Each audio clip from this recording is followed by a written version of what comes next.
Welcome to another Demarcation Media Mega Blocks review. Today we're going to be taking a look at a Call of Duty set. This is the Alpine Rangers figure pack. This was sent to me by Noir Renard for review, so huge thank you to him for loaning this to me. And honestly, let's just jump straight in and look at the box. Right away, I absolutely love the way this box looks. The background, very nice with the green pine trees, and then this is photography, and it looks so cool. The light is great. I love how the trees are just not in scale at all. It just, it's so much fun. It makes me really see what you can do with these figures. And it's also a very clean, crisp design. You get coordinates here. I believe those are the coordinates to where the photo was taken. Mega Blocks Collector Series, you get to see this dude up here. I'm a little confused as to why there's guys wearing gas masks in the snow, but, you know, whatever. We got to see, the Call of Duty line did this often, where they put like 3 of the same figure in different poses on some part of the box. I don't really understand that. Nothing much to see here. Around the back, though, this is where the renders are, but I'm not, again, the Call of Duty sets with the renders and the photos, I'm kind of fine with that pairing. Tons of accessories, as was common for these COD figure packs, and then a bunch of other details like night vision type stuff. So let's go ahead, pop this open. I believe I should do it from the bottom. That's usually how you get those little window figures out. Always close your knife. Never leave open blades laying around. Safety's sake. Okay, is that... everything is just in one massive bag. There's a couple bags within the bags, but one massive bag. And then sheet instructions as per usual for these smaller sets. And then we need to figure out how to get our dude out. Come here, buddy. There we go. There he is, saluting for Super Earth. Not really. Imagine, though. Imagine Helldivers and looking like this. That would be so cool. All right, I'm going to go ahead and build this, and we are going to take a closer look. There is the completed build, and really putting the figures together and giving them all their little accessories took longer than putting the actual build together, which makes sense. It is a figure pack. So let's go ahead, jump in, look at the figures, starting with this dude all the way over here on the left. This guy does not come with a combat harness. He's just got this jacket on, this white jacket. So you can see the white pretty clearly. It's mostly speckled, except his boots are not speckled. So all the softer plastic has like that cookies and cream look, whereas his boots are just pure white. I think it's pretty nice. I think it adds some detail to what would otherwise just be a blank white figure. My only complaint about the color is that there is some variation. So there's like some sections are slightly more yellow. That might just be because the set's older. I don't know. He's got a printed belt on his little rubber waist piece, and then he comes equipped with a strap on one leg with a flashbang grenade, and then on the other side, down all the way at his foot, he's got a knife attached on there, which almost doesn't let him stand right. His head is done pretty well. I like that head a lot. That whole just mold is really good. And then he comes armed with a machine gun with like an HMG mag on it. Now, this is subject to change because you can customize the heck out of the Call of Duty guns. So if you don't like the gun, you can always just pop the pieces off and put something else together. So here's our dude who is actually on display in the box. He's still got his gas mask, obviously, but now he has some pouches on. He's got a backpack. He's got a strap around his leg, and he's got a white and silver machine gun of some sort. Backpack, fantastic. Love to get this piece. It's really good across all of Mega's lines. This one is in white. His knife is in white. The gun white pieces are definitely more yellow than the rest of him, which is a little strange. But he's got printed up boots, which is really cool looking. And he's also got that printed belt. The gas mask head is pretty nice. The gas mask itself bumps up against stuff easily.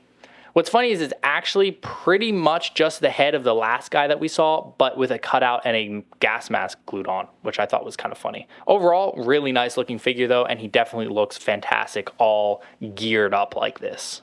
This next guy I think is the most striking of the whole team. He's got all the white on top, so his head, his combat harness, and then his pants, but then he's got this like green coat on underneath. Really nice. I like the color pairing a lot. He's got a printed belt again. He's got a flashbang on one hip. And then he comes with a stubby little gun.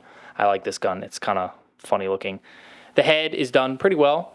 Again, it's the same mold as what we've seen, but in white. I like it. Yeah, it's a really nice figure. This guy might be my favorite out of the whole set, but I'm not totally sure. This guy comes all prepped for night ops with those night vision goggles. These are not, unfortunately, the glow-in-the-dark ones. Some of the ones Mega made had little glow-in-the-dark, like eye holes. I do think that's the same head that all the other guys have used so far, though. It was just with the night vision goggles kind of glued in there. So I guess Mega really likes this head. His waist unit has paint on it, again, really nice. No paint on his legs, but they're that nice dark green again. He comes armed with a machine gun. And then he's got 2 white pouches on the front of his combat harness. My only real complaint with this guy is that the piece that they used for the body, I don't know, the head just doesn't look far down enough for my liking. Like, he can't really look down. He feels like he's always looking up with those night vision goggles, which, I don't know, it feels a little weird to me. But other than that, looks really cool, and I do love seeing these night vision heads. The last dude comes with my favorite Call of Duty head of all time. It's that helmet with the mask and the goggles. Looks really good. The white is sprayed kind of thinly though, so it's a little strange, doesn't quite match. It's not a deal breaker, but it doesn't quite match. The silver for the goggles is pretty nice, although it's printed so he looks a little bit like sad. He's got a dark green one of those backpacks, a fanny pack, then he's got a knife on one side, and then he has a pouch on the other.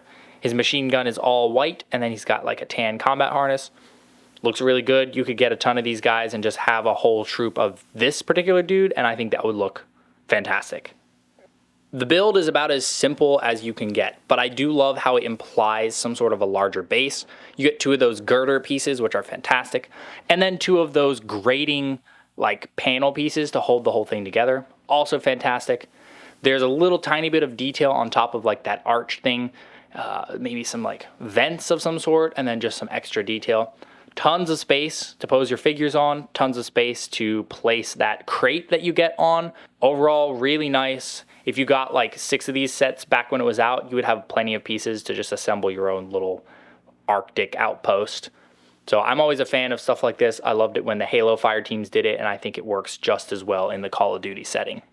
And then speaking of that crate, here it is. It's just in that dark green color. Got silver vents on the top for detail. I guess they're not really vents. They're just like panels. And then if I can get it open. There we go. Inside we have a bunch of accessories. Best one, easily the med pack, printed on a 1x2 tile. Very nice. And then you get stuff like a shovel, binoculars, Star Wars binoculars, aka a claymore. You get a silencer, so you can take that little stubby gun and make it a little bit longer. Got a radio, a flask, because you got to stay hydrated even in the snow. Another knife, couple mags, so if you wanted the HMG gun to be a bit more streamlined perhaps, you can pop that off. Well, I didn't mean to pop the barrel off, but that's fine. Slide that on. It doesn't stick all that well, which is a little concerning. You might have to like sticky tack that. These mags often were loose, but yeah, you can do that. There's also a green one. So yeah, plenty of accessories to work with. They look really nice. These Call of Duty sets with all their accessories, I mean, they gave you pretty much everything you needed for your squad. I would have preferred to see maybe a couple of these in this set, but typically Mega would only put 1 flask per set. Other than that, other than my one little complaint, great accessories. Well, there you have it. That is the Call of Duty Alpine Rangers set. Mega really did not miss with these Call of Duty lines, and this one is another fantastic addition to the lineup. I honestly am surprised how much I like it. I'm typically not one for like the all Arctic stuff, but these guys have enough variation going on that it doesn't feel boring. Yes, they're still winter specific, but they look pretty darn good. I was honestly thinking, you could take these guys and pop and swap some like Hoth Rebel Troopers from Star Wars. That wouldn't be too hard. So yeah, really nice, great pieces, great figures. I don't feel like any of the figures are like, oh, that's boring. Just really, really well done all around. I don't know how much this one goes for online. I'm imagining it's kind of more than would be okay. I would say 40 bucks or less for this would be fair. Anything more feels like a bit of a ripoff. Thanks so much for watching. If you enjoyed this video, please leave a like and consider subscribing, and I'll see you next time.